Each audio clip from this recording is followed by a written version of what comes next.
It's my birthday tomorrow, and I'm going to eat a whole pie.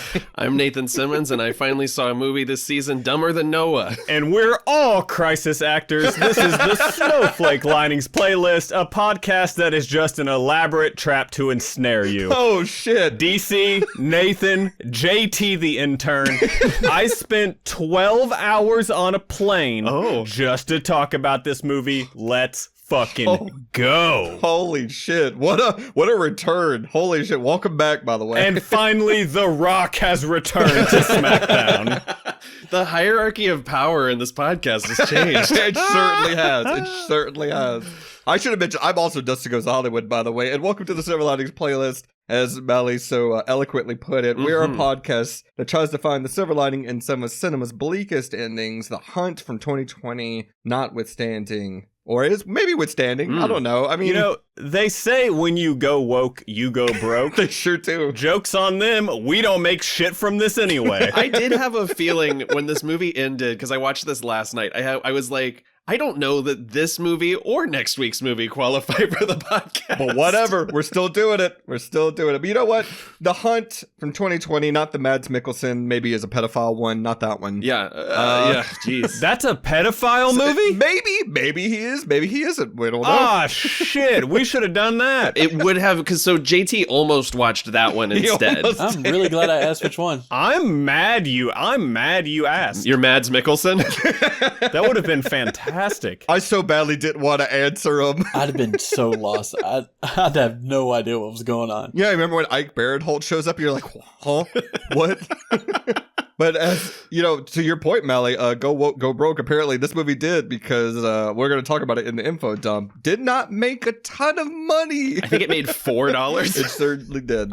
To be fair, it literally opened in theaters on the day the world shut down. It sure did. Friday the 13th. Not good. I remember that weekend clearly, because for like a few months afterwards, I think I even said this to you guys, like when I was on Silver Linings the first time, I was like, isn't it crazy that Bloodshot is the last movie? It's the final one. We're never getting another one after that. Yeah, real quick, while we're on that topic, what was the last movie you guys saw in theaters before everything shut down? That's a good question. The Rise of Skywalker. Damn. Okay. Oh, that might be it. And I saw that with Adam Canfer as his first Star Wars movie. Past guest Adam Canfer. The fuck? That was his first Star Wars movie. Was that also their last Star Wars movie? I think because so. Fuck that. I will say, I saw The Invisible Man. Right. Like, the movie I was working on shut down on Friday the 13th. Oh, wow. I did go see Invisible Man on that Sunday. Oh, boy. It was me and the two people I went with. I do distinctly remember. Only people in the theater. that day, like when literally the world shut down, because I was in charge of the IT department at my job. And they're like, okay, well, it's Friday the 13th. We're literally going to go start working from home. You need to get everyone set up working from home. Oh. And I was like, huh? Yeah. Huh? What? Fuck you mean? I'm looking at the list here of like movies that came out. Like it was truly one of those things where we were like, is the final blockbuster going to be Sonic? I was just about to say, that's the last movie I saw in theaters was Sonic the Hedgehog. Because I went to go see The Lodge. Oh, yeah. But it wasn't playing, so we went and saw Sonic the Hedgehog instead. So Sonic the Lodgehog. The Lodgehog. God damn it. I just took a sip of my coffee like I made a point. I was gonna note that, but I was like, I'm gonna let it slide. I was like, I've been gone for a few weeks. I'm not going to come in that hot. Like that coffee. Between this and Soft and Quiet, we've got two politically driven, Blumhouse-produced pseudo-horror movies this season. This is not a horror movie. It's not, but it is labeled as a horror movie on IMDb, and I also fundamentally disagree with that. It's not. It's not. But where Soft and Quiet came out on January 6th, this movie is coming out, or this episode is coming out on Inauguration Day. So kind of a weird serendipity. Yep. And along with Battle Royale, this is also our second Death Game movie of this season. So we're in a trend. We're in a little bit of a trend. I'm hungry. I don't know how that equates to hunger, but okay. The Hunger Games. God damn thank it, you, Nathan. God You made the damn connection. God damn it. This movie's hype was unearned and unwarranted. I don't know if that's a hot take, Okay, but wait. So you guys talked about this in the group chat a little bit. a little bit, yeah. There was hype for this movie? Well, So this movie was like Joker levels of this film is dangerous. What? We can't allow this to be seen. And a lot of that had to do with the marketing, which was basically like, I mean, the way this movie is marketed versus what it actually is. I mean, and also what it actually is being very confused in its messaging. They're literally like, then and now again, President Trump was tweeting like, this movie should never be released. It's dangerous. They want us to hunt conservatives. There were like think pieces about The Hunt before it even came out. Bad press was coming out of early screenings. How did I miss all of this? well, you were probably enveloped by the Joker controversy because this movie was supposed to come out within weeks of Joker. Right. And that one kind of swallowed up all of the, this movie's dangerous. We can't let it be released. We're going to be shooting people in the streets because of The Hunt. I don't fucking know. There's going to be record admissions at Clown College. But no, like the idea of Wait, like you guys aren't fucking with me. Shit happened? No, and in fact, it was removed from the schedule after a few high profile shootings. yeah. Crisis actors. Right. When they released the new trailer for it, when they rescheduled it to early 2020, the trailer is like the movie that no one wants you to see. The posters are just like the film too dangerous to be released. Yeah. And then you watch it and you're just like, this is like a long Mad TV sketch up to and including Ike Barinholtz. Yes, and like the poster, the re-release poster, or I guess when they moved the release date, had old release dates crossed out, and it was like "see for yourself" #woke or whatever. Like, it was so fucking like acting like it was loose change or something. Yeah. It was a cursed movie from the get-go because it was supposed to be released, and then you can't even say which shootings it was because of how many shootings there were, right, and still are. But it was supposed to come out at a certain time, and there was these two high-profile shootings, and then of course the Joker controversy was also enveloping all of the media hype. So it got pushed back to March of 2020, and then the day it was supposed to be released, the world shut down, and so Universal just said, "Fuck it, put it up for rent." And I got news for you: it did not do well financially. So it also is.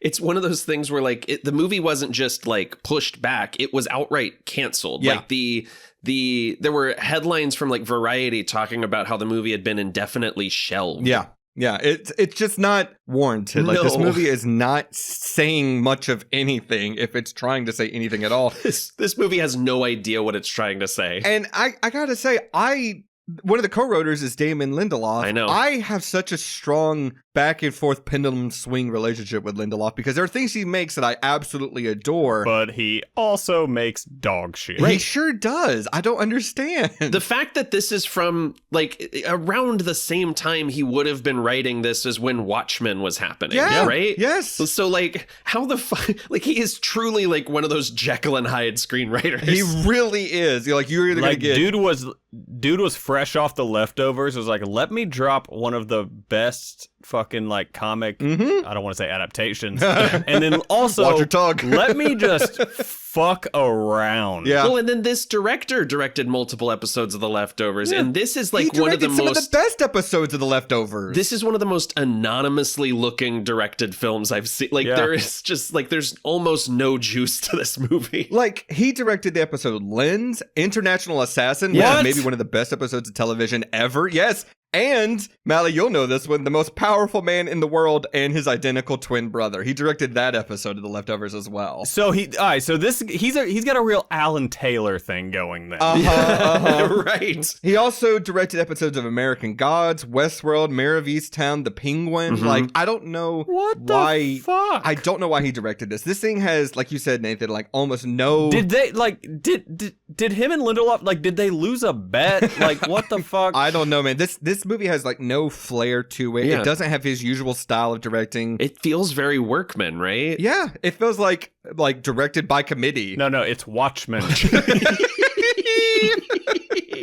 He's back, baby. He's back, yeah. But yeah, I remember hearing about the hype about this movie, and I was like, all right, I guess I gotta fucking see this thing. And then I rented it like when it was available, and I immediately forgot everything about it. Wait, you paid for this? Well, yeah. Okay. Yeah, let's say I did. Yeah, Let's say I rented it. Copy that. Yeah, I was very happy that this was on Freevee, as I referred to as Tubi's bougie cousin. Oh, also, I would like to note, after our conversation about how it wasn't on Prime today, it was for me. Oh, interesting. It must be like region. I watched it on Prime. It tried to charge me. You know why? Because, Mal, you live in the woke California, the liberal agenda-driven media want you to see this, and Nathan's in the South. They don't want him to see it. True. They're putting it behind the paywall. It's a crisis streaming service, that's why. That's the one kind of wall Nathan didn't want. Bravo. I'm not even going to rebut that. Nope. It's good. That's really good.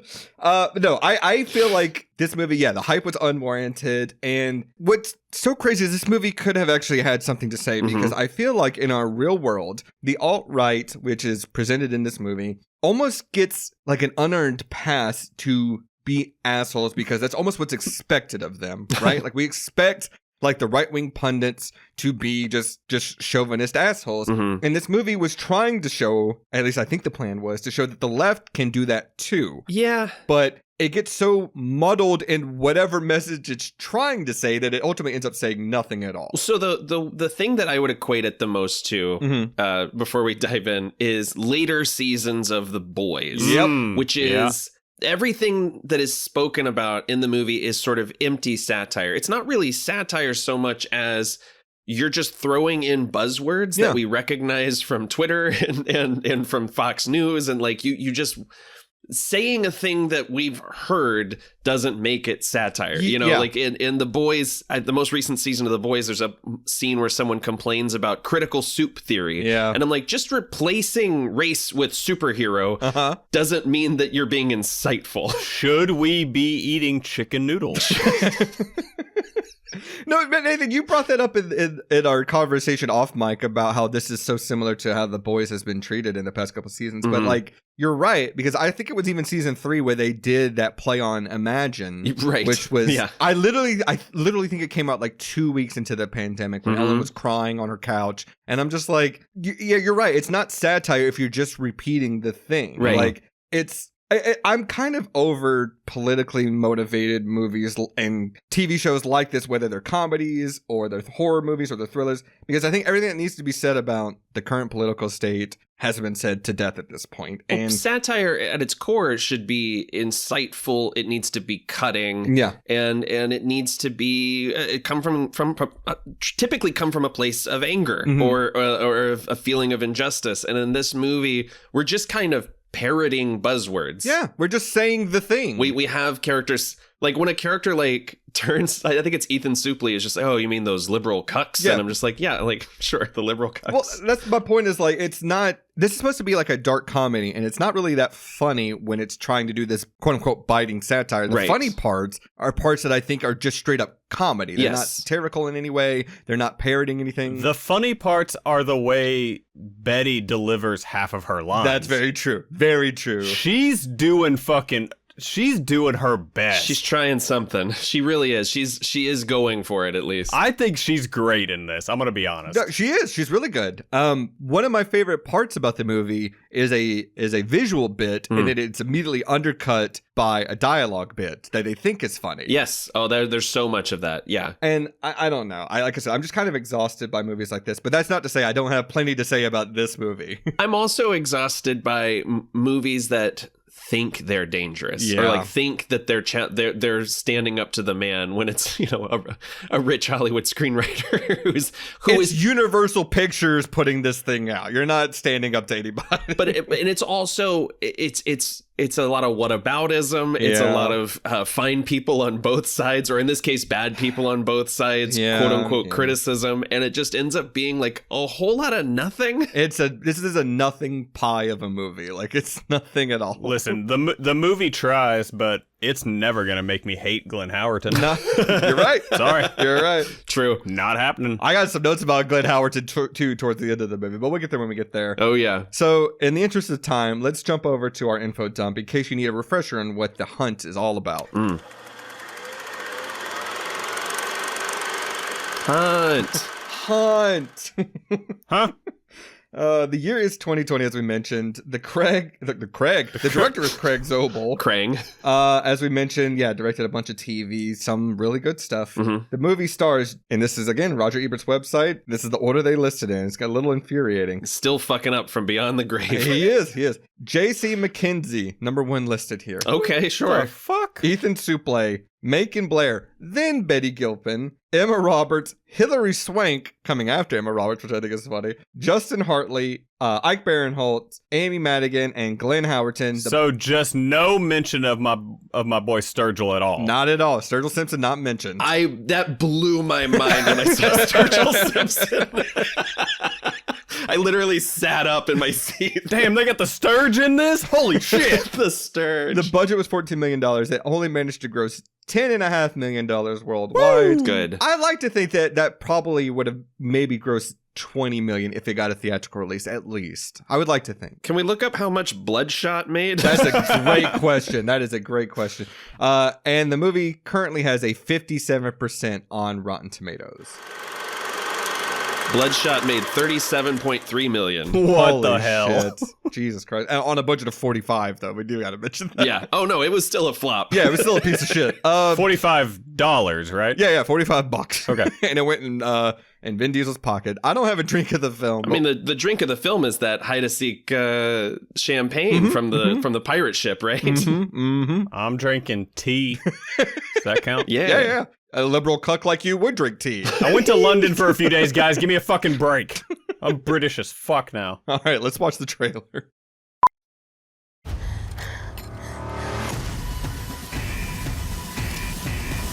Hate a teaser before the teaser. Hate it. Mm-hmm. Don't want it.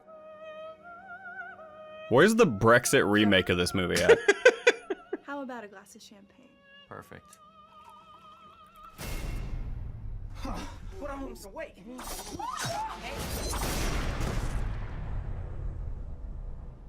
Put him in the back with the rest. Okay, No, go ahead, Nathan.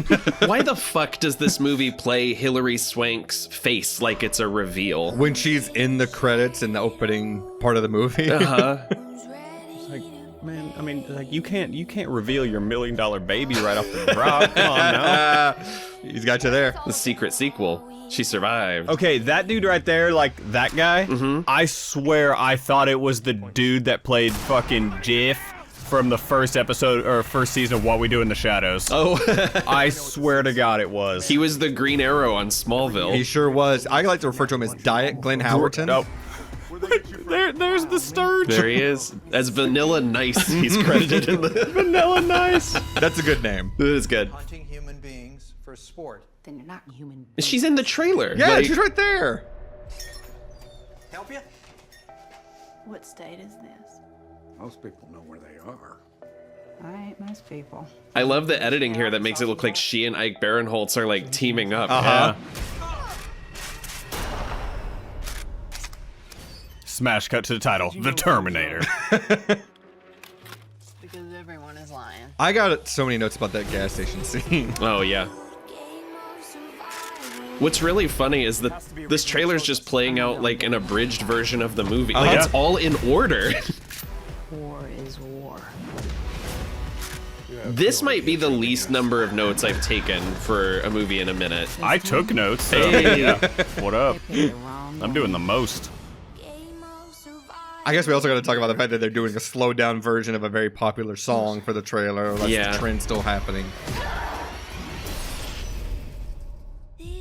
Hunt. No one's gonna know what we're talking about, Nathan. No, that's fine. Here, I'll play a muted version of the movie in the background. Hold on. Oh, okay, yeah, I like it when you do that. So does Hilary Swank have to get her ass beat in every movie that she's in? She sure does. She sure does. But you know what? She puts up a pretty good fight in this one. I will say that She the does. ending fight scene is pretty well done. She's you know, she's the $1 Million Baby. She sure is. She was the next Karate Kid. If only Betty had known her weakness was stools. I gotta say, my first note: 90 minutes on the dot. You love to see it. I loved that. to see Yes, it. Love it. And I will say, this movie, it moves. Yeah. Like I was 40 minutes in before I even realized it. Yeah, it's a very well paced movie. I will give it that. So I guess let's set up what The Hunt is if you need a refresher or if you never saw the movie and you're just listening to this episode. So Sure. This opening scene is a text conversation between a group of people. We don't really get to know who they are until the end of the movie. But And arguably, we never get to know who they are. yeah, that's a fair point. We can pretty much get their names and their faces, and that's about it. But essentially, they're... I think one of them has AIDS. You might be right. I think you're right. There's a joke about that, I Yes, think. I don't know yes. if that is actually true. You're right. But AIDS is mentioned. AIDS is certainly mentioned in this 2020 movie. They're a bunch of high-profile liberal cucks, Sure. as they like to say in the movie. Yeah, Hilary Swank is a busyness woman. She is a business, capital B woman. Yeah. She's got 2 cell phones up to each ear. She makes a joke that in this group chat that they're going to bring a bunch of, quote, deplorables to, quote, the manor for another, quote, the hunt to obliterate them. Yeah. We kind of find out towards the end of the movie that this was just a joke, that there really was no such thing, even Right. though it's played like this is something that is real and happens often. Right, because they're co-opting a conspiracy theory as a joke. Yes. Like the idea is that in universe there's a joke about manor gate, or there's a conspiracy theory about people hunting conservatives at the manor. Yeah. Yes, that liberals kidnap. And realistically, who would ever joke about something like this? Y'all fuck with 9/11 or no? Never heard it put that way before, but no, it is a self-fulfilling prophecy. It's like there's like Watergate. What if we just forgot? There's Watergate, Pizzagate, and now Manorgate. Well, they do say that in the movie. They're like, why shouldn't we call it Manorgate? Because there's already Watergate and Pizzagate. And Yeah. the thing that's so fucking stupid about, well, one of the many things that's so stupid about Pizzagate Go off, King. Yes. Go off. is Watergate is a word. Yeah, It yeah. was the name of the hotel. It's also a real thing that happened. We got to say It's that a as real well. thing that happened, Yeah, right? Yeah, exactly.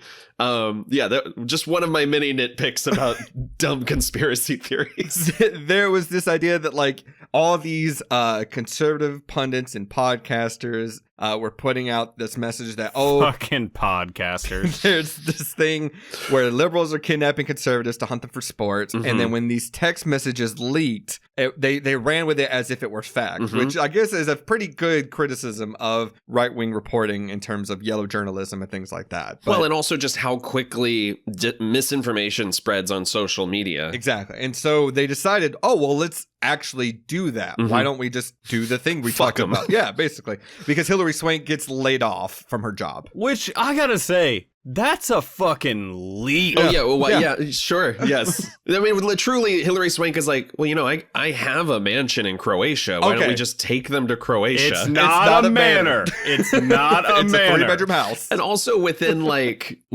12 months, they've built a town. They have... I could not make heads or tails of whether the border patrol was supposed to be real, like those all those cops that show up, and then the quote unquote crisis actors on the train. The thing that I'm confused about is we find out in the movie that we are in Croatia. Sure. That Hilary Swank's character does have a quote-unquote 3-bedroom house, not a manor, there. Right. But in the scene where she gets laid off from her job because these texts leaked and the company wants to save face by firing her, they say she bought a manor in Vermont. Not a manor. Right. But my point is, the movie doesn't take place in Vermont. It takes place in Croatia. So she technically has 2 houses, not to mention... Well, they said they were like the rumor says that you bought a place in Vermont. She goes, I don't have a fucking house in Vermont. I thought she said, I don't have a manor in Vermont. It's a 3-bedroom house. Oh, and then I don't know. I'm pretty sure that's what it is. So technically, she probably has 3 houses based on the context clues of this movie. I don't know. I found that very confusing. And the train scene, we'll talk about too when we get there. I found that very confusing too. So confusing. The movie's got ADHD. Like it starts setting off in one direction and it suddenly gets distracted and goes off in a different direction and completely forgets what it was just doing. So the movie starts after the title card. It does. On a private jet where Glenn Howerton and all these people are set to go, we find out, to Croatia. Mm-hmm. And one of the quote-unquote deplorables that they've kidnapped wakes up early. A guy posing as a doctor tells him, oh, just lie down on the ground, get me some towels. Lay down on the towels, I'll help you out. Just to stab him in the neck. Right. The towel's completely useless. Not nearly enough towels. No. Not nearly enough towels. Especially because the arterial spray goes to the ceiling. It's Battle Royale blood spray. It goes everywhere but on the towels. It's so funny to me. It's so, and it's also a bummer. This is such a nitpicky genre fan thing, but like, if you're gonna do one or the other, pick it. I don't want either practical blood spray or CGI, and there's so much of both in this movie. The CG blood spray is not great. No. It's not great. In fact, when we did Battle Royale and we talked about the special edition CGI blood, it doesn't seem like that much time between when that was released and this movie was released that the technology improved very much. Mm-hmm. But we smash cut to who we think is going to be our lead character, Emma Roberts. And I do like this because it is kind of like a Drew Barrymore-esque stunt casting. Mm-hmm. You think she's going to be your into this movie. She wakes up in a field with a bunch of other people and they have gags in their mouth. Yeah. We do get introduced to Betty Gilpin, who is making a compass by magnetizing a leaf, basically, with pieces of her hair. Oh. I only know that because I looked up, like, what the fuck is happening in this scene? I didn't understand. The only thing I could make sense of was she was using like her name tag to pick the lock around her neck. That as well. It's a needle. And then I love, before we get too far, I love Glenn Howerton's whole first scene where he's like asking for food on the plane. He's like, do you have like a kind of grilled vegetable thing or a small fish? In any kind of small fish. A brown rice and vegetables. And we get our first real sense of how they're going to go for it with the gore here, which is like one of the things that I think is fun about this movie. When Athena, Hilary Swank's character, kills this guy with a stiletto in the eye. Yeah. And like pulls the full like nerve endings and eye stalk out with her heel. Yeah. There is some pretty good like visual symbology with what they're trying to say, the imagery, because I think it is like a red bottom heel, like a Louis Vuitton heel, right? Yes. And it's showing the high end stuff in contrast to the brutal gore and murder and everything. But it's immediately, like you said, undercut by the dialogue where she literally says, no sentimentality, comrade. Yeah. War is war. And then she calls him like a fucking redneck. Well, the doctor that drags the dead body away calls him a fucking redneck. Right. Yeah. And also Glenn Howerton does have a pretty good moment where he sees the flight attendant go to grab a bottle of champagne for him. Mm-hmm. And he goes, oh, is that one of the, this, I think World War II era champagne? There's only 5 ever recovered. She goes, nope, just regular champagne.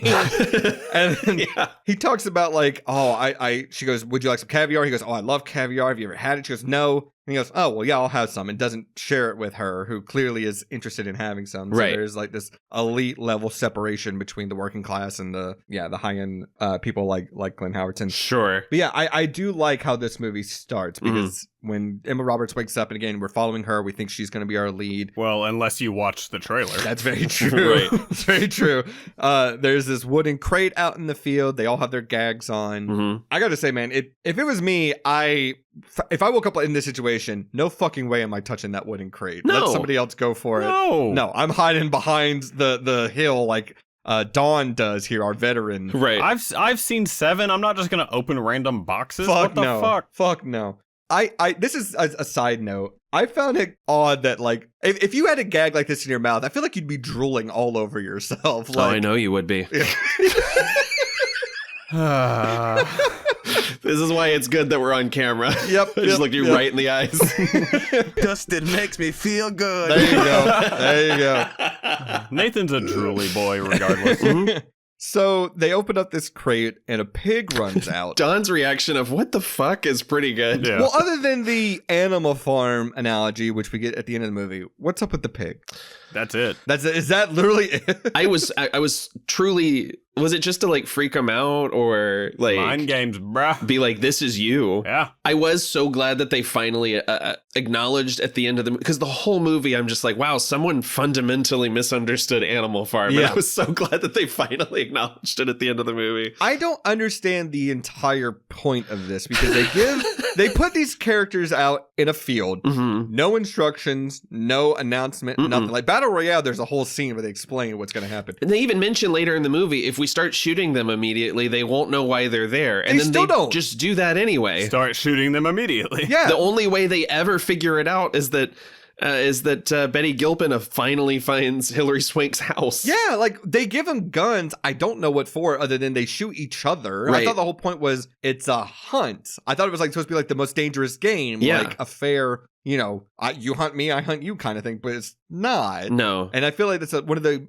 again, the many things about this movie that don't quite add up. Okay, real talk though, which weapon you picking? I mean, I want to look cool. I want to grab the two like knives. Going for the knives, right? Yeah. Yeah, but I mean, the Uzi. Craven the Hunter, bitch. I'm a big 90s and 80s action movie guy. Sure. I see that Uzi. I'm gravitating right towards it. Hard-boiled style. You clearly have not watched The Two Towers recently because double knives is a fucking wave. You're right. Yeah, but you're right. How much shorter is that movie if you give Aragorn an Uzi?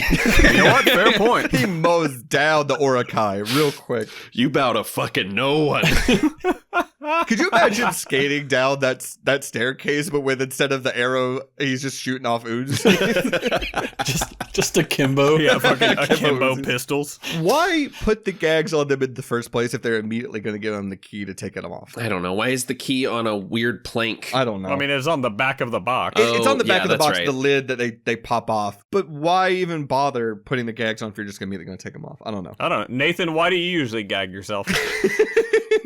For the thrill. Because I can't, I just be yapping. Like, I can't shut the fuck up. As evidenced by this podcast. It's a feature. It's a feature. We should have done this whole episode gagged. Don just does this weird finger motion at Emma Roberts. I'm like, do not ever ask a girl, can you do this with a finger move? I literally wrote down, I don't like this veteran guy, Don, air fingering Emma Roberts. No, Get this not at out all. of here. I don't like it. Give it a flick and you're ready to party. The thing that I do love in this scene is the heroic music playing, because in any other movie, this would be establishing who our main heroes are, right? Yes. And then immediately Emma Roberts' head gets blown off. Well, she almost gets shot at. She goes, that almost hit me. And then much like that guy in Saving Private Ryan who takes his helmet off, gets blasted in the fucking eye. A scene that shouldn't be funny, but is out of context. Every time it's funny. And then, we get kind of like transitioned over to, Justin Hartley's our main guy now. The guy from This Is Us and a few other things. This is Hunt. This is Hunt, yes. The people start coming over the hill just blasting guns. Some girl starts running away, falls into a pit. I think her name, literally her character name is Dead Sexy. Dead Sexy, yeah. She falls into a pit, gets impaled. He runs over, takes her out. There's no point even like pulling her out of this pit. If you get impaled in the gut like that, you're done. Like, and what's wild is there are no more booby traps like this, aside from like the one car that's like rigged up. Well, it's funny because it's literally just like, I don't know, what would you say, like a 10x6 pit? Yeah. Like, that's it. And she just falls right into it. There's not like a covering over it or anything. She says, it's my birthday tomorrow. I I'm was going to eat a whole pie. But yeah, he takes her, he pulls her out of the pit. They start running. She saw that Rooney Mara scene in A Ghost Story and was like, yeah, that's my birthday plan. That is my birthday plan. He starts taking her away. He steps on a landmine, gets a pretty good, I'm fucked moment. This is my favorite gore gag in the movie. Yes. Her little legs kicking while they fly through the air. And then just landing right back in the pit. Yes! But it is really funny. It is, but this is what I was talking about earlier. It gets undercut by Ike Barinholtz coming over and her asking him to mercy kill her. She snatches the gun away from him and says, "You fucking snowflake," and then shoots herself. Right. You don't need that. Just the joke is that she was in the the pit, she got out, she landed in the pit again, and then she got bloated back into the pit. It's hilarious. Yeah, it's that's what I wrote down. It's like, it's a good gag that she's in the pit, but she's like fully ambulatory. Like when the dad gets cut in half in Walk Hard, she's having her tone of voice is normal. It's the worst case of someone being cut in half I've ever seen. I never realized just how easy it is for someone to get blown back into a death pit. Like, she might as well have said that. But no, it's an eye roll. The snowflake line. Ugh. This movie suffers from a severe lack of machete fights. Oh, absolutely. It's for a hero shot of machetes. Right? We certainly don't get a lot of machete fights. It's unfortunate. But yeah, so Ike Barinholtz is now touted as like the lead of the movie. I do kind of like the jumping from character to character. It's pretty good. But he gets to the edge of this field. There's a barbed wire fence. Him and a few people, Sturgis Simpson included, hop over it. The face tattoos. Vanilla Nice is a great character. I'm going to go ahead and say it. He's pretty good. My next note, all caps, Sturgill fucking Simpson. Yep. He does really well for the little bit that he's in this movie. So they start climbing this barbed wire fence while arrows are getting shot at them. And Don's reaction is to yell, "What is this Avatar shit?" And I'm just like, because there's bows and arrows? No, like, what is the... It's not Don. It is the guy getting hit by the arrows. Oh, okay. But I hear you. You're right. Yeah. Again, another good, funny bit is he gets shot down by like 3 or 4 arrows, and then a grenade rolls in off camera, doesn't explode. That is a good bit. Yeah, that is a good bit. Because the pin's still in it. And you hear someone off camera go, "Yeah, did you pull the pin? Oh, shit." But it also feels like overkill. The guy's already dead on the ground. You're just wasting a grenade at this point. But yeah, they roll an actual grenade out and it blows him up. It's pretty good. So yeah, Ike Barinholtz is running down the street.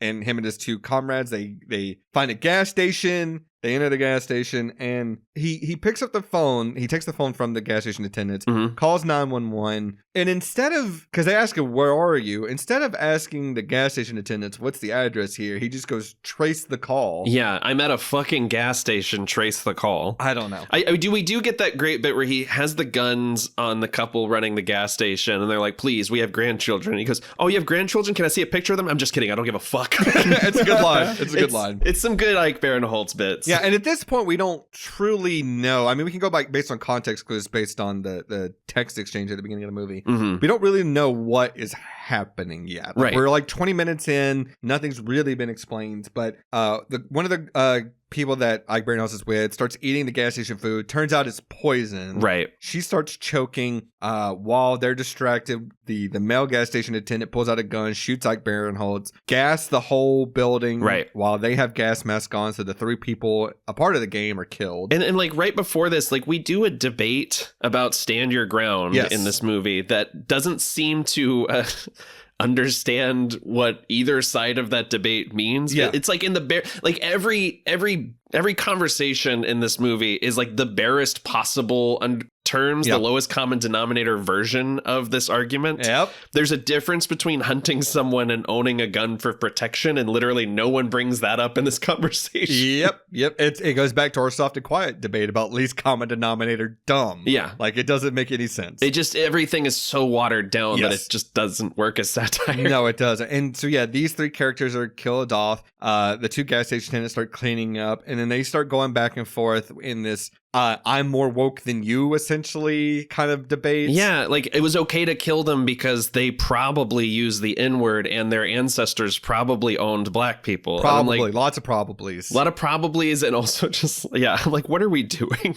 I do like that they drop their accents once they're alone in the gas station. Like they had these hick accents until everyone was dead, and then they start talking in like an Atlantic accent, basically. They do tell them you're in Arkansas, is what they say. And it's a story they keep repeating. But yeah, they go back and forth with, I think the male gas station attendant refers to them, oh, they probably owned black people. And then she says, you have to say African American. No, we can say black now. It's okay now. And she goes, well, who told you that? NPR. Well, who runs NPR? White people. Like it's like halfway to making a joke. Yeah. Like, it's almost there. It feels like a first draft. It does. It really does. Like, we'll come back to this later. We'll figure it out. I do get a good point, a good laugh, though, when as she's going off on her tangent, the male gas station attendant pops open a Coke and starts drinking it. And she goes like, Harold, that's poison or whatever. That's a good bit. And he spits it out. She goes, you poisoned everything? She goes, no, but that thing's got 43 grams of sugar in that bottle. Jesus Christ. That's a good joke. That's a good joke. So yeah, this is where we actually get introduced to the actual hero of the movie, Betty Gilpin. Sure. Who enters the gas station much more cautiously. Crystal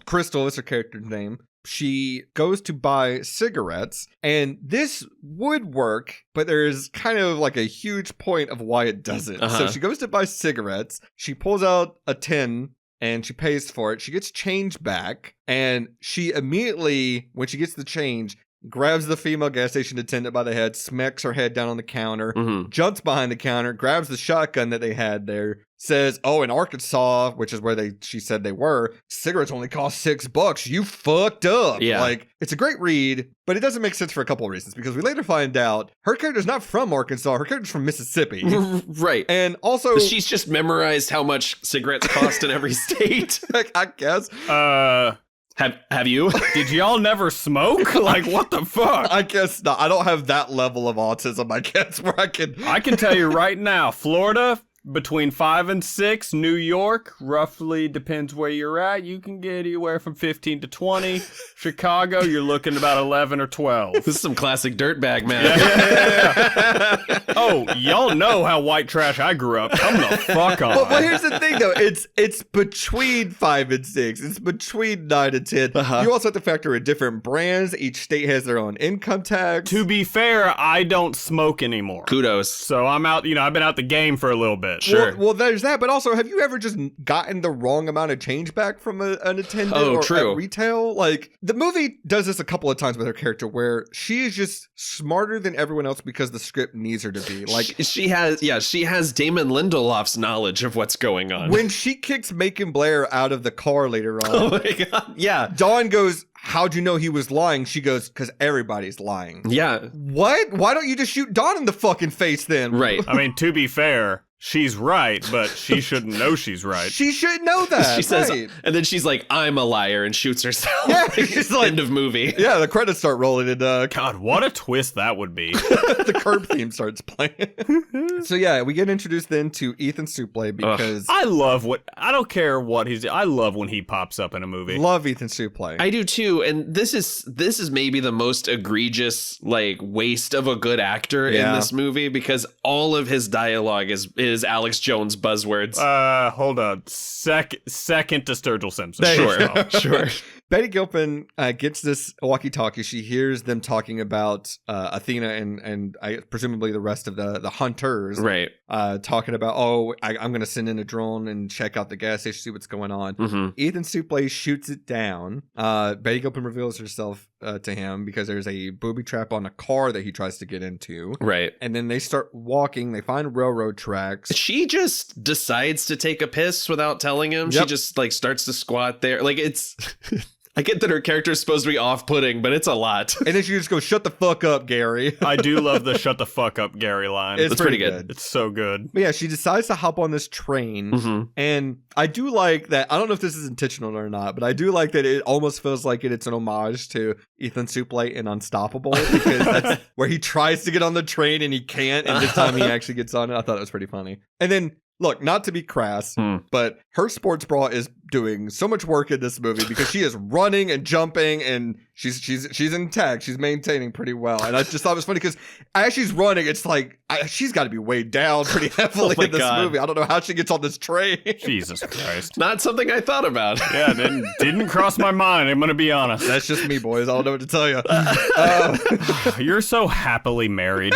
But they get on this train and a group of refugees come out from the next room, and Ethan Suplee immediately is like, they're crisis actors. And I'm just like, what is the crisis you assume they're acting? And crisis babies. Right. And crisis babies, yeah. And crisis babies. But it's just like, why is that the assumption he jumps to? Because what is the crisis they're supposed to be acting? Yeah. It just feels like we need the character to say this because we need to put crisis actor as a buzzword at some point in the script. Yeah. Which... I mean, this is just me thinking about work, but like, are these motherfuckers SAG? I don't think they speak, so Here it is, like crisis actor. When you get hired to work the Sandy Hook production, like, God damn it. you get your SAG card, or I mean, that was always the thing that like blew my mind. Well, again, I always say that's the thing. There's so much that's wrong with it, but like, what is the process that these people think that the government is going to? Like, do you audition? Right. Like, what's the rules here? Like, is it Blair Witch style? You're not allowed to take another gig for a few years. Yeah. it would be funny if there's a separate SAG for crisis actors. like, which SAG contract are they under? Is it like theatrical? Is it stage production? is it video game voiceover work? I don't know. What's fucking crazy about it is that people believe it. Like, there was a story that went viral a few years ago where one of the kids who survived Sandy Hook, his own father had become so radicalized by Alex Jones that he believed that his own son was perpetuating the lie. Like, how do you get that? How does your brain get that fucking rotted? Please explain. Putting on Fox News and InfoWars for 24/7 to the point where there's burn-in on your OLED TV. That's awful. It makes me sick. Yeah, it's.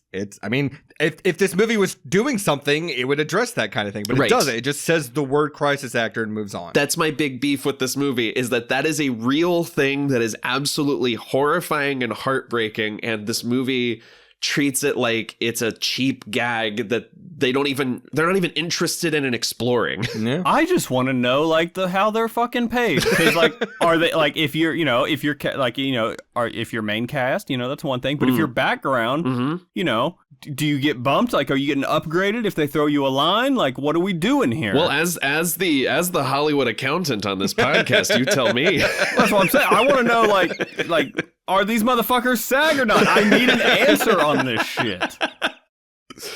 Look, all I'm saying is sometimes you take jobs and don't tell us what they are. Those NDAs are powerful, man. No, I missed that class at film school. I missed when we talked about how crisis actors get paid. I took it at university, but it's way harder for live theater actors to pull off. Nathan's in an elementary school just screaming all of his dialogue so the people in the back can hear him. This is, like you said, like a first draft problem, because it seems like they want to say something about immigration and things like that, but they just don't. They just drop it immediately. It's no Hamilton is what we're saying. There you go. Right. I don't know why these people are immigrating into Croatia. It's never addressed, because we do find out we're not in Arkansas. It turns out we're in Croatia, Right. and yeah, I don't get it. But there is a funny bit of comedy here, because I love it when my comedy's funny. that's my favorite kind of comedy, is humorous one. It's funny. I don't know if that's directed to me or Mally, JT. You gotta let me know. Don't matter. Keep going, baby. All right. Well, he points a gun at these immigrants and he says, "You better start speaking English, whatever." This one guy is speaking a foreign language that Ethan Suplee doesn't understand. They pull into a checkpoint, a military checkpoint. They all get taken off the train. Ethan Suplee starts talking to this Croatian guard saying, "Listen, I'm American. I don't know what's going on. I've been kidnapped. There's these crisis actors, blah, blah, blah." And then as the guard goes over to talk to his superior, the quote-unquote immigrant guy that was speaking to Ethan that he couldn't understand, he goes, "I don't think they believe you, Gary." Pretty good line. Pretty good moment. That's a great little bit. It's a genuinely funny moment, but it also had me...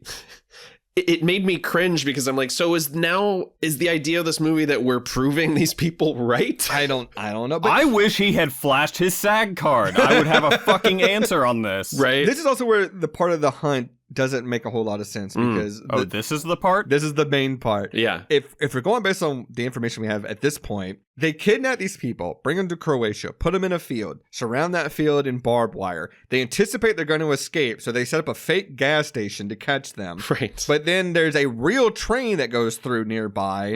Like, what is... The plan is just to release these people into Croatia. Like, that's just apparently what the plan is. And then it becomes Predator 2. Like, we're just hunting in the jungle of the city. Like, I don't know what the plan is at this point.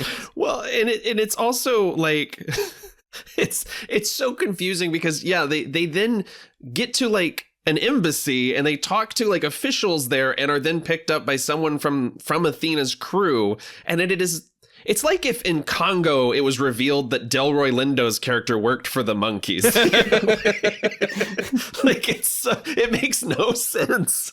I don't know where the fiction ends. I just love that you just dropped fucking Congo in this. Like, hell yeah. In the year of our Lord, 2025. Listen, I'm marrying a woman who it's one of her favorite movies. Hell yeah. I've rewatched it recently. So Ethan Suplee becomes enraged that he's quote unquote right about at least this one guy being not who he says he is. He starts to attack him. He puts a live grenade in this guy's pants. Oof, it's a rough way to go. He blows into 1,000 pieces. Also, is it really that hard to get something out of your pants? Not for me, buddy. Thank you, Nathan. If you're wearing skinny jeans, I guess so. But this guy seemed like he could have just like wiggled his pant leg and it would have just plopped out the bottom. I don't know. I'd say his pants like were tight. Like that thing's not going anywhere. Right. Like, I guess not. I don't know. Maybe his third leg just really clamped up things down there, really gummed up the works. But he explodes, and then they cut to everyone in a car on their way to the embassy. And I'm just like, so there was no reaction, nothing. Like, one that's cares. just the scene's over. Time to go to the next scene. Yeah. And then, Betty Gilpin gets brought in by these two guards that interrogate her. They say, oh, you've been kidnapped, like Don. And she goes, who the fuck is Don? Right. That's when the veteran guy we met at the beginning of the movie that was air fingering Emma Roberts comes in. And yeah, she goes, they go, okay, well, I guess your story is true. We called the embassy. They're sending someone to get you. And Don looks at her and goes, we're going to be on Hannity, you and me. And I'm just like, fucking no. Sure. Okay. And so, yeah, Macon Blair gets introduced in the movie as like this guy from the embassy. And all I can think about watching this is we are never going to get his Toxic Avenger movie. I kept thinking the same thing. Yeah. So I love Macon Blair. He's such a dependable performer. Every time he shows up, I'm stoked about it. This Oppenheimer, the greats that he's been in. Sure. Yeah. And the most frustrating part is I had the opportunity to see Toxie at my old job, and I decided not to because I was like, I want to see it with the VFX finished and everything. I want to see it in the movie theater, and that's just never gonna fucking happen now. No, because it premiered at South by like 2 years ago, right? Or at Fantastic Fest. Yeah, and nobody picked it up. Not even for streaming. Like nobody they're like, we don't want it. I don't know. Super weird. You got Elijah Wood in your movie and Peter Dinklage, and you're like, I don't fucking want it. Who cares? Who gives a shit, apparently. So yeah, they get in this car, Dawn, Betty Gilpin, and Macon Blair, and for whatever reason, Betty Gilpin just decides that he's lying about who he says he is. And she does do this pretty funny kick, kicking him out the car. She slowly turns. She grabs the oh shit handle and then slowly turns. Double kicks him out the car, and then hops in the driver's seat and runs his head over. And then she goes, he was lying. How'd you know? Because everyone's lying. Whatever. Okay. I guess you're too smart for the movie. Good joke here. She opens the trunk and there's Gary's body in the back. And Don goes, oh, Jesus. And she goes, nope, that's Gary. No, it's just Gary. And then, she tells this story to him that is a story her mother told her, which is essentially the tortoise and the hare. What fucking version of Tortoise and the Hare is this? Right. This is what they tell you in Mississippi, apparently. It's the jackrabbit and the box turtle. This is the opposite version of... My great-grandmother used to tell me fairy tales, and then she would end them with, like, none of the bad stuff. So, like, the wolf and the three pigs would, like, work shit out, and they'd have dinner together. And they all lived happily ever after. Nothing bad ever happened. Absolutely. And then in this version, she's like, and then, by the way... This explains so much about your personality, Nathan. Oh, yeah. I mean, that's why I'm smiling while talking about this piece of shit. In this version of the story, the hare comes to the turtle's house and it murders the kids, the wife, and then saves him for last. It's a pretty good joke. And then, she says the jackrabbit always wins. And I gotta say, Don's response to this is exactly my response, because he goes, so who are we? Are we the jackrabbit? Are we the turtle? I don't get it. And guess what? The movie doesn't answer it because the movie has no answers or thoughts about anything. It's like the fucking dude from Lost wrote this movie. It's much like that. Just make it up as you go along. Can I, this is the point where I want to tell you that I I started to, well, so I watched this on Freevee, so I got like 3 commercial breaks during the movie. Oh boy. And during one of the commercial breaks, I looked up Betty Gilpin's Wikipedia page. And can I just read you the last 3, or like the first 3 lines in the Wikipedia page? Of course. She is best known for portraying Debbie Liberty Bell Egan in the Netflix comedy series Glow, for which she was nominated for 3 Primetime Emmy Awards. She also starred as Dr. Carrie Roman in the Showtime comedy drama series Nurse Jackie. In 2023, she starred in the lead role as a nun who battles AI in the Peacock science fiction series Mrs. Davis. Which is created by Damon Lindelof. Right, and which I thought was a bit. I was like, no one has been checking this Wikipedia page. This is like... Apparently that show fucking rules. I've heard great things about it. Yeah, I know. I was looking at it. The reviews are great. Yeah. But this reminds me of when, briefly, the lead singer of Smash Mouth's name was just Smash Mouth Guy on Wikipedia, because I got a friend to edit it. God. And then so I don't know. They try to wrap up the Jackrabbit thing at the end of the movie by literally having a Jackrabbit show up. Sure. Why not? This is where they decide to go back to the field. Because they were getting shot at from a bunker there earlier in the movie. Right. And this is Hitler style. This is the most annoying part of the movie to me. Where Glenn Howerton explains that you shouldn't get girls pregnant while overseas because of the implications. Yep. No, it's just Glenn Howerton and all these other people that seemingly put on the hunt are all, again, trying to outwoke one another. Right. Putting on the hunt. Someone says, come on, guys. Did you say guys? You're right. I misgendered it. Yes. It's the laziest form of criticizing the left. It's all lingo. It's all slogans. It's and none of it. There's no interrogation of any of it. Yes. It's as though telling us that like the words we use are the problem and not the the inherent issues that are underneath. Right. It's virtue signaling that actually leads to nothing. You know what I mean? Like it is everyone just trying to say I'm better, I'm more progressive than you are, basically. But the doors of the bunker open up and they start blasting away at what they think is a person. Turns out it's the pig. Saddest part of the movie. Absolutely. We also didn't mention the pig shows up while Dawn and Snowball, Crystal, are just talking on the side of the road. That pig traveled miles. Yeah. Because remember, we got on a train. We went to the depot. Pigs can move, baby. He's got a place to be. But yeah, they kill the pig, and then while they're distracted by the pig, why is he wearing a little shirt? Like they dressed him up. They too. did. It's They so gave him a weird. little t-shirt. But yeah, Betty Gilpin comes in. She blasts away at all these people. Just John Wicks everyone in this fucking bunker. She does a weird like Wonder Woman slide kick to move one foot to attack somebody. Like it's so over the top in a way that's like at odds with the rest of the movie. I feel like one of the guys that's still alive turns out is like this former military guy that trained them all in how to shoot guns and everything like that. He was National Guard. Yeah. He was on reserve. But Dawn comes in, and one of these people that Betty Gilpin has been shooting up is a woman who's dying on the ground because she just shoots first, asks questions later, basically. And Dawn is like, we need to get information out of these people. And Betty Gilpin's about to shoot this woman in the head. And Dawn goes, you can't do that. She's a woman. And I do like this moment. This is a pretty good moment where she says, ma'am, do you think just because you're a woman, you should be afforded mercy? And she goes, no. Immediately shoots her in the fucking head. Yeah. That's a good bit. It's a good pretty bit. good. That's a good bit. And then, this is where over the CB radio, the ham radio, Athena... This part of the movie is so uninteresting to me, but they kind of try to play this game of, is Don one of the members of the people that put on the hunt, or is he actually a member? And this is one of those CB radios where you don't have to press any buttons in order to communicate. Yep, I noticed that too. But yeah, like, she tries to pit Don against Crystal and say, like, oh, he's a part of the crew. And he goes, I don't know what the fuck she's talking about. Eventually,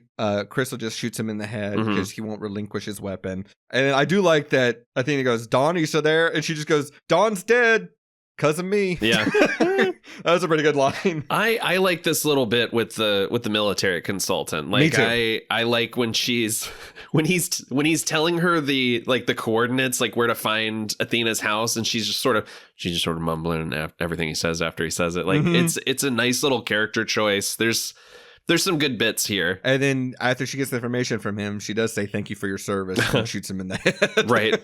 See, those little bits of satire, I think, work. Yeah. Or at least, if nothing else, that little bit of comedy works for me. Mm-hmm. Like, I feel like there's a halfway decent movie in here There's if they had something here. just put more thought into it. There's something here. It just, like you said, this is a first draft. Absolutely. We needed a couple revisions before we got to something substantial. Yeah, this is like a dumb person's idea of a smart movie. You know? It's full on what I call like DC. You're familiar with this. Like, it's full on vomit draft.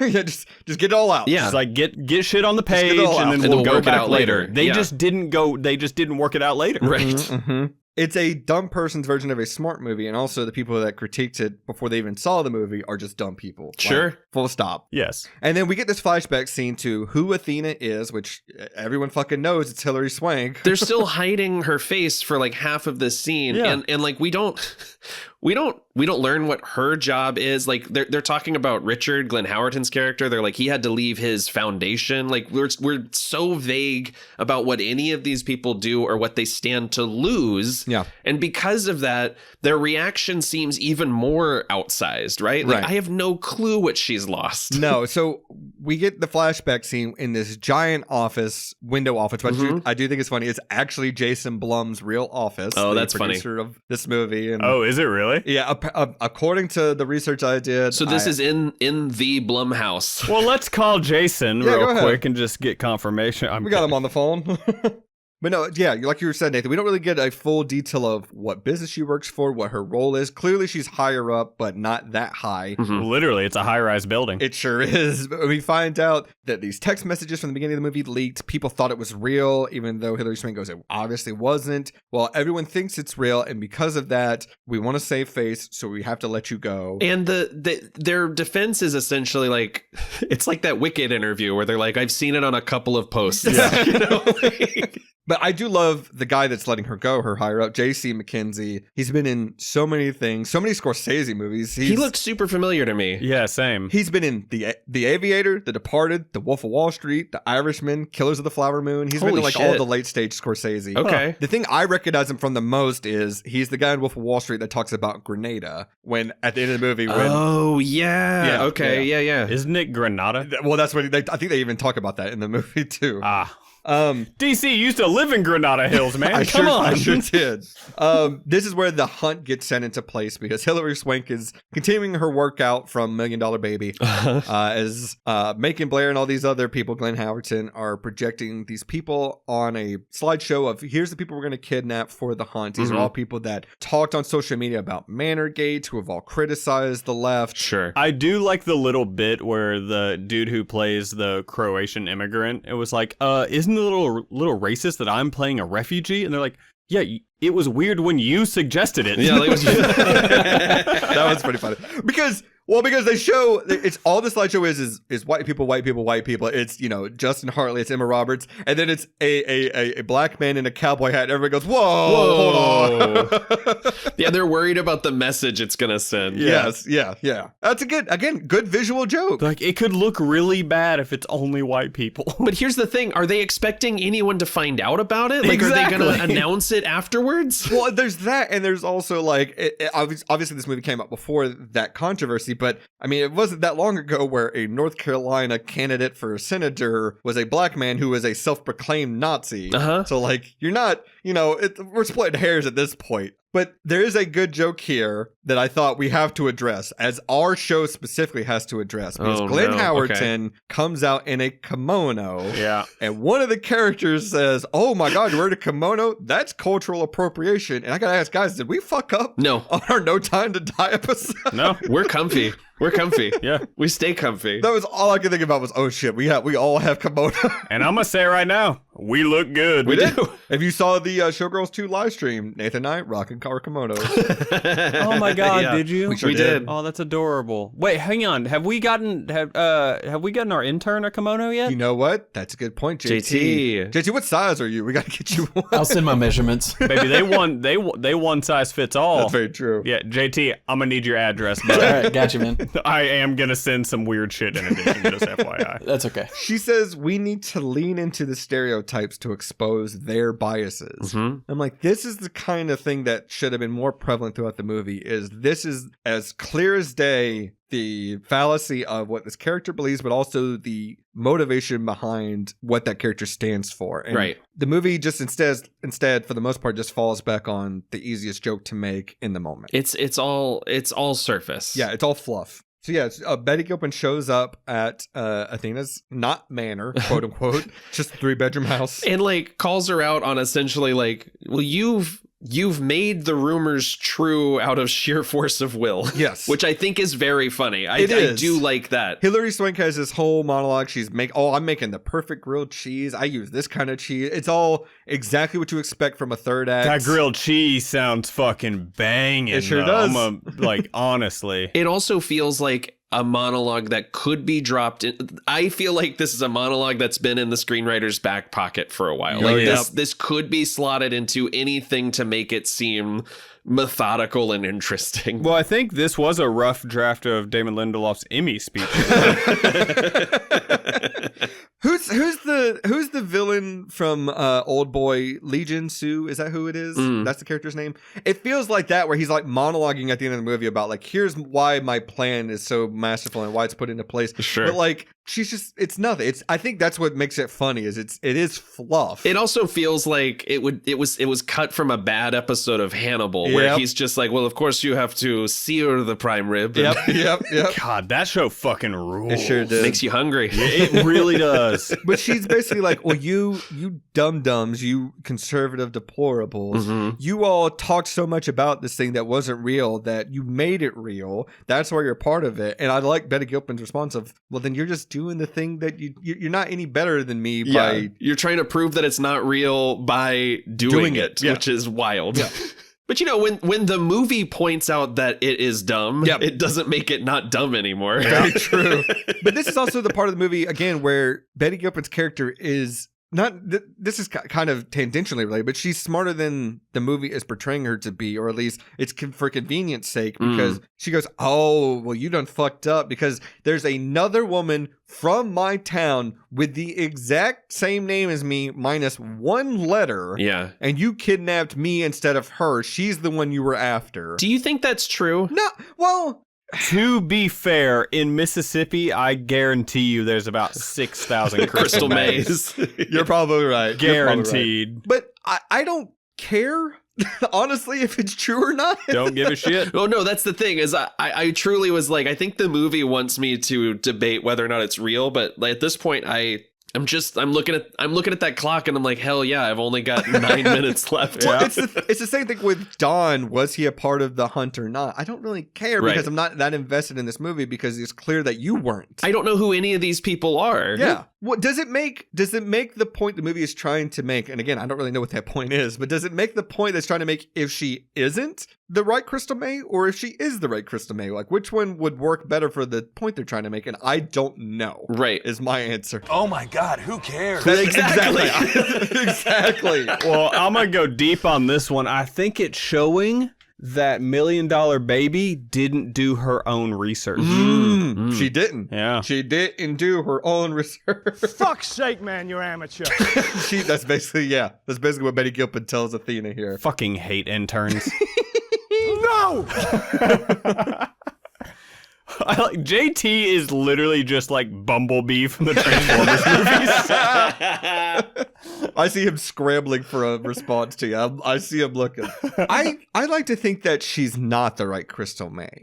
Like, that's a better ending to the movie to me. Yeah. But it also would play into how smart her character is if she is the right one, but she's pretending not to be. Right. And it kind of like works in her favor, because after this fight, when, you know, Hilary Swank's dying, she says, are you really the wrong Crystal? And she goes, yeah. And she goes, oops. Yeah. And then dies or whatever. Like, that plays better for me than if she really was. But it also could kind of go back to like the hard candy ending, Mally, where she's like, I promise you I'll tell your ex-girlfriend all the truth, everything. And then Patrick Wilson kills himself, and she goes, or not. Right. Yeah. You know, like, it could be. It's just one last fuck you. Exactly. Yeah. But this is where they have probably the best part of the movie, which is the fight scene that lasts like 7 minutes. It's all right. It's fine. I don't believe that Hilary Swank learned all that in 8 fucking months. Good point. That was my thing, was like, she's like doing Buffy moves, and And I love when a movie stops to tell us that someone's fighting is good. You know? Well, that's kind of why I like it, because it's funny. It's also, the stunts are pretty good. Like, I watched some behind the scenes stuff where like this whole set was kind of designed around the fights. Yeah. Like the fireplace being in the middle where she could literally be thrown through it. Getting chucked through the fireplace is good. Yeah. Saying no more glass before they go through the third door is really good. Well, it's funny because Betty Gilpin tries throwing Hilary Swank through the glass. They bounce off of it, and then she does get her through it. Yeah. And then, as she's about to slam her through the door with the glass, she goes, no more glass. Like, that's a good bit, too. And I do like when Hilary Swank pulls the gun, Betty Gilpin's just like, oh, you need a gun now, you stupid bitch, or something like that. You're a cheater. Yeah. I gotta say, I've never seen this in a movie, but she's got one of those, the 2-round rifles that have to be bent in half and then cocked back in, like after you put the shells in. Oh, and she like cuts her arm with the chamber. She pinches Betty Gilpin's arm in. Yeah. Like I've never seen that movie. I thought that was really effective. It made me wince for sure. It's good. Yeah. And then there's a food processor blade that Hilary Swank stabs. Which, hey, that's just real. Those motherfuckers are deadly. Yeah. Well, I do think there's something poetic about she stabs Betty Gilpin with it, and then Betty Gilpin bear hugs her to impale her with it. Right. And then, like, she does this front flip roll to, like, remove it from her chest and implants it further in Hilary Swank. Yeah, but I feel like the bear hug would just make her more stabbed. She's like, ow. Like, I've seen Excalibur. I know how blades work. I did have there's a bit where it's in the trailer, she cauterizes her wound with the souffle torch. Yeah. And I wish when because she grabs the grilled cheese, takes this big bite, and then lifts up her shirt. My last note is we should have seen some grilled cheese come out. Just oozes out of the wound. Jesus Christ. Yeah. Well, there's the part where she says, they're both kind of bleeding out on the floor, and Hilary Swank goes, did I get the right crystal? She goes, no, ma'am, you did not. She goes, oh shit. And then she goes, why was my code name Snowball? Right. And he goes, it's a reference to Animal Farm. She goes, no, I get that, but why does it make sense in this context? Yeah, because Snowball was the idealist. Yeah. Like, that doesn't really correspond to my character. She goes, I don't think she even has a response to it. You know what I mean? Yeah. She's just like, wait, you read Animal Farm? She's very surprised by it. But then also on top of that, Snowball was like based off of Trotsky standing up against Stalin, and so like there's still some parallels that don't make sense on either side of it. Sure.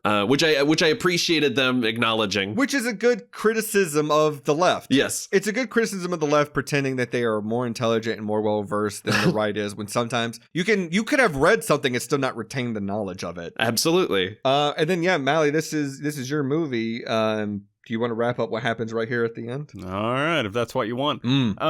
So yeah, Hilary Swank's dead, and Betty steals her clothes. Yeah, she does. Which I don't know why that's so funny to me. I liked it. But like, so she steals her clothes, and maybe I miss something here, but somehow finds the plane? I know, it's just there. How does she know where the plane is? It's in the driveway. Yeah. It's just like in the driveway of this house. With the crew on standby. Yeah. And the crew, like she gets on the plane, sits down, has some champagne, and the crew doesn't really question it. Right. They're just like, you're our boss now. Well, she gets on the plane and the flight attendant goes, "Oh shit!" Right. Oh, that's right. Yeah, because she's got the gun, and she goes, "Well, I killed your girl. You guys are gonna take me home. You're cool with that, right?" Right. And you're like, yeah, totally. Yeah, cool. She sucked. Right. We're all unemployed now. Yeah. But fuck. She also stole the dog. She did. She stole the dog. She stole the dog. Which power move. Right. And then to differentiate herself from the liberals, she shares. Yeah, she has the flight attendant sit down, have the champagne with her. Sharing is caring. Mm-hmm. Which, like, if there's one thing we know about conservatives, it's that they really want less fortunate people to have the things they have, right? Like, we know that about that's a thing that we all know. Uh-huh. Yeah, 100%. And then it's kind of left like, are they actually going to take her home? Mm-hmm. Like, is the hunt really over? It's a pretty good bit. Yeah, a pretty good ending. Well, and that's kind of why I picked this, because like I wouldn't call this a happy ending. Sure. It's definitely not anywhere near like the most fucked up weird ending we've ever had on this show. Yeah. But it's just like, I don't know. It's just kind of like, what the fuck? What is her life like now? Like, I'm just confused at the end. Right. Yeah. Like, unlike a character that would have gone through this and dealt with intense trauma, Betty Gilpin seems totally fine, totally chill at the end of this movie. Like, This a Tuesday for her. yeah. Well, and the other thing is, like, sure, you cauterized the top of the wound, but you're going septic inside. Yep. Like, Yeah. there's... She's got to go make it to that wrestling event real quick, so she's got to get on that plane and get there. She got to get back to her job at Hertz Rental. And that's the Hunt, and again, not the Mads Mikkelsen one, Not but, that one. the one for 2020. Is there anything we missed that you guys wanted to discuss before we get to the wrap-up segments? What if this caused Damon Lindelof to do the Hunt? Like, what if the failure of this movie... Jason Blum pulls him into his office. He's like, look, I don't know what to tell you, but we gotta let you go because this movie did not do well for us. He either does that or he pulls an Ozymandias and just, like, sends a squid to New York City. God, I gotta rewatch Watchmen. Well, instead of doing all that, he's making a Green Lantern show instead. Yeah. Why not? Fuck it. It worked for Watchmen, I guess. Are we gonna get, Dr. Damon Lindelof or Mr. Damon Lindelof? I don't know. We'll find out. But let's jump over to Prop Cop. JT still awake? Good to know. So if you're new to the show, Prop Cop is where we are going to look at all of the props in the movie The Hunt, Mm-hmm. and we're each going to take one for ourselves for our museum of movie props for episodes we've covered on the show. Mally, you get first dibs since this is your movie. What prop do you want most from The Hunt? The entire fake convenience store. And all the poisoned food. Yeah. Right on. All of it, baby. Pretty useful. You can utilize that for some good or some bad. Mm-hmm. Well, originally I was just going to take the pickup truck because I really want a pickup truck. But I'm like, why don't I just take the whole setup? With the bomb attached to it? Baby, I don't know. Nathan, what do you want? I want Glenn Howerton's kimono. I fucking knew it. Yes. That was top of my list, but I was like, I own like 7 already. I can't take another. Share the wealth. I know I don't have any usefulness for it living in Florida, but I really liked the fireplace. I like a fireplace that's not built into the wall. That's just kind of a divider between rooms. I thought that was really neat. Nice open floor plan. That's the new villain fish tank. Yeah. Is a standalone fireplace. Yep. JT, what about you? What prop do you want? So I thought about the fireplace as well, but then right after that, she gets stabbed with a meat thermometer. Then I was like, man, I really need a meat thermometer. So with some Hilary Swank juice on it or whatever. No, we can leave that. Hey, you're taking it from this movie. It's gonna have it on there. I don't know what to tell you. Swank juice. Sanitized, baby. Swank juice. The Silver Linings playlist, sponsored by Swank Juice. All right, let's talk about bit part. Already dead. Very applicable for The Hunt. I gotta say. Wait, is that the new cue for bit parts? Oh, it changes every episode now. We're doing new bit got parts it. every episode. Well, who should we play? There's tons of characters in this movie. I'm hoping someone else picked. There's a duo in this movie. I'm hoping someone picked the other one because that's what mine's going to be. I want to play Bojan, or I think that's how you pronounce it, who is the guy behind Dino, the Croatian interrogator. Oh, yeah. Just relaxing in the chair with his arms crossed. That's going to be me. I like them. Nathan, what about you? I don't know if this counts as a bit part because, I mean, there's so many characters that aren't referred to by name on screen, but I really want to play Dead Sexy. Everything about her performance is so funny to me. She just literally goes, "Let's go, move," and then she kind of runs with her hands up while people are shooting at her. Every second that she's on screen made me laugh up until the snowflake line. Exclusively referring to you as Dead Sexy from now on. That is fine. I will go as far as changing your name in my phone finally. Hell yeah, brother. Instead of Nathan Podcast. Now Nathan Podcast. Dead Sexy. Figure it's been like 4 years. You're ready for an update. Yeah, ready for promotion.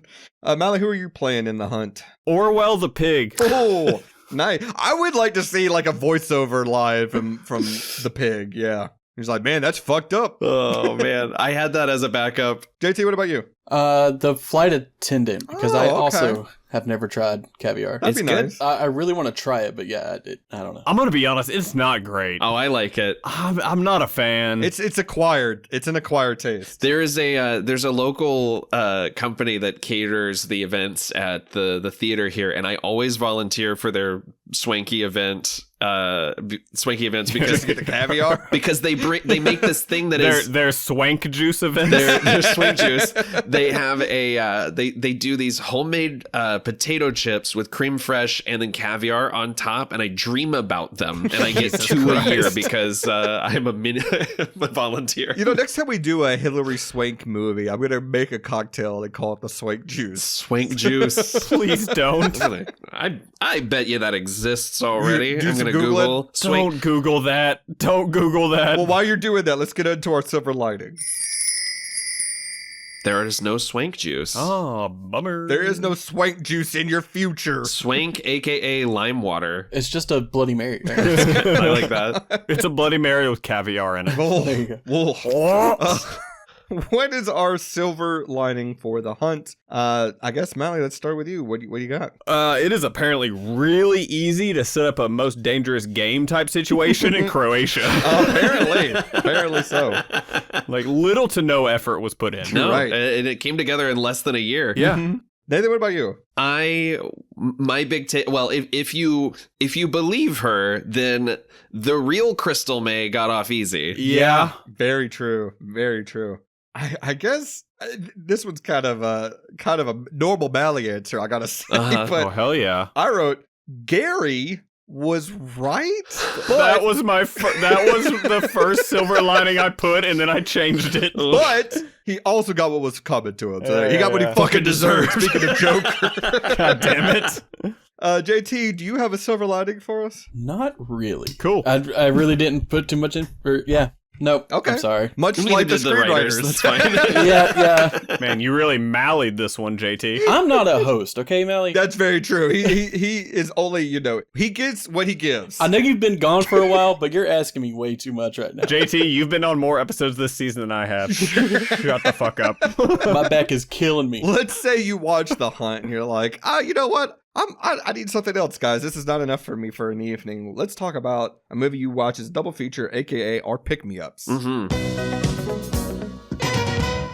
That never gets old. I love that so much. It's good. It's good. What is a movie people should watch after they watch The Hunt? I'm going to go with a movie that I just heard about for the first time yesterday, and I watched last night. Oh, God. Because I was doing research about this movie, and someone mentioned this one, and I'm surprised I never heard of it. It's a movie from 1995 called The Last Supper. Have any of you guys heard about this? No, I don't think so. Is that a Defoe joint? It's the sequel to The Last Temptation. Thank you, Nathan. It's Cameron Diaz, Courtney B. Vance, Wow. Ron Eldard from Sleepers, which What? we've talked about. Yeah. Ron Perlman, the lead guy from NCIS, whose name I can't remember right now, but essentially, it's a movie where a bunch of liberals, and you tell me if this sounds familiar, a bunch of liberals invite conservatives over to their home, try to coerce them into changing their beliefs, and if they don't, they murder them. Holy shit. I gotta say this. Ron Perlman's in this? Ron Perlman's in it. He kind of plays like a Rush Limbaugh type. Oh, shit. Rush Hellbaugh. Rush Hellboy. God damn it.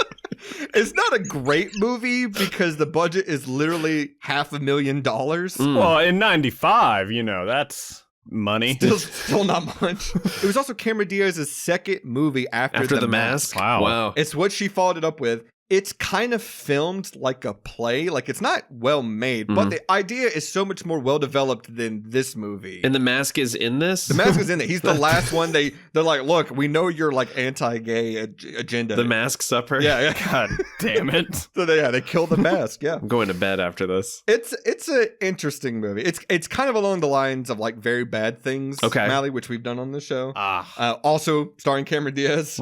But I just thought that it was so much more well done in terms of the plot that they try to do in this movie and that one. Interesting. So I'm going to go with that. Nathan, what about you? What are you watching after? Well, I also went with a movie from 1995, a film in which Ethan Suplee tries to see past all the bullshit. Mallrats. Nice. Oh, nice. Great choice. Nice. Mally, what about you? So I was gonna pick Walk Hard, but Dustin always yells at me for picking movies we've covered on the show as my pick-me-up. Fair enough. So I'm going with Logan Lucky. Good choice. Love Logan Lucky.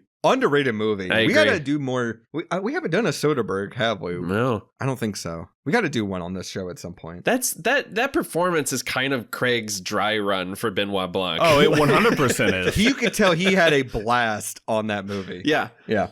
All right. JT, do you have a suggestion? I will pick Walk Hard because I don't care what Dustin thinks. Hell yeah, brother. Hell yeah. Yeah, you showed me. You're about to get hunted for that. Wrong kid died. All right. Well, I think that's everything. Oh, I guess this technically isn't a horror movie, but since IMDb labels it as such, I did have a best kill, and I think it's going to be unanimous between the four of us. But Yeah. we got to talk about Dead Sexy, right? That's the best kill of the movie. To me. It's the best kill of the movie. Yeah. It's the funniest. It's so Looney Tunes that I wish the rest of the movie at least matched that energy. Yeah, for sure. And lastly, do we recommend The Hunt from 2020? I don't.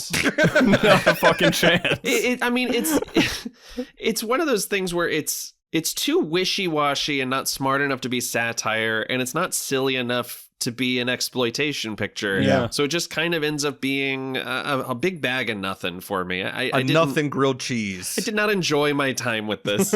Yeah, no, I wrote down that I don't really recommend it either. I think if you are one of these people that just wants to see everything, it's fine for a one-time watch, but it offers nothing new on a rewatch. Right. The best selling point I could say is it's only 90 minutes. So I feel like if you'd never seen a movie like this before, you would think it's good. yeah, if you've seen Boss Baby and then this was your follow-up to that, you know, you get some real Boss Baby vibes from this movie for sure. You putting this up there with Boss Baby? What the fuck? No, I'm saying if you've only ever seen Boss Baby and that's the only movie you've ever seen, this would be you get some real Boss Baby vibes watching this movie. So I don't know what any of that means. I'm so lost. It means that we're more online than you are. yeah, that's pretty much Okay. all it means. Yeah. I was just gonna say let's leave these kind of movies in 2020 where they belong. This is one of those Tic Tac jokes. Yeah, it is. It sure is. It freshens you up. Twatter. What? All right. Well, if you haven't already, subscribe, rate, and leave feedback on our show. We'd really appreciate that. If you want to, you can follow us on social media: Twitter, Instagram, TikTok, and Blue Sky. Also on Reddit at reddit.com/silverliningsplaylist or r/silverliningsplaylist, I guess. You can check out our website at tslppodcast.com. And if you want more of our show, as well as getting show guides, getting episodes early, you can check out our Patreon at patreon.com/silverliningsplaylist. And as we heard earlier, we are doing bit parts every episode, a new bit part. So if you've got a suggestion for a bit part you want us to throw into the rotation, you can email us at thesilverliningsplaylist@gmail.com or use the contact us form on our website. Just list out what the line is, what movie it's from, and we'll consider throwing it in there. Yeah, and if you got suggestions or you want to let us know how we're doing, you can also email us as well. Nathan looks so sad right now. He doesn't like this movie, man. I'm just zoning out. I'm just imagining I'm doing the human version of the skip 15 seconds thing that we usually do during podcast wrap up.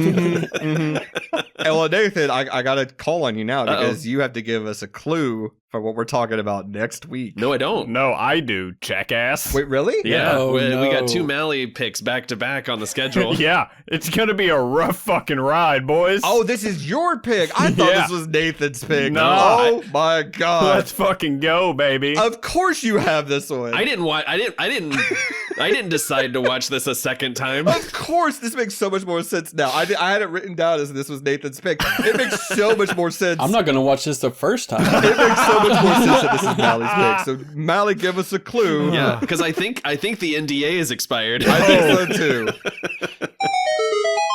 I have worked on 2, quote, superhero movies, end quote. You guys talked about one of them a few weeks ago. Next week, we are unfortunately covering the other. And we gotta hear your thoughts about Joker Folie à Deux on. Then we have to hear because I'm sure you have some scoops for us, or at least some insights. It should be noted, I still haven't seen it.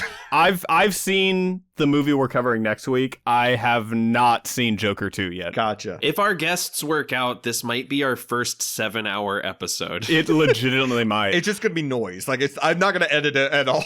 I truly don't know that I will take notes for the next episode. We're not gonna need it. We're not gonna need them. We're not gonna need it. It's all vibes. It is gonna be all vibes, baby. chaotic. I'm just gonna read my work emails. It's going to be chaotic, I got to say that. In fact, we're doing a podcast version of the Sony leaks. the web we're going to weave next week is it's going to be crazy. And bonjour. Hopefully we'll have our two madames come join us. We'll see. I should see if my NDA has expired. You probably should check that out before next week. I probably should check that. You should check. Until next week, where we're figuring out whatever that movie is, as if we haven't pretty much basically fucking told you. Yeah. Rest in peace, Oatmeal. And as always, sayonara, sugar tits. Hey, bitch.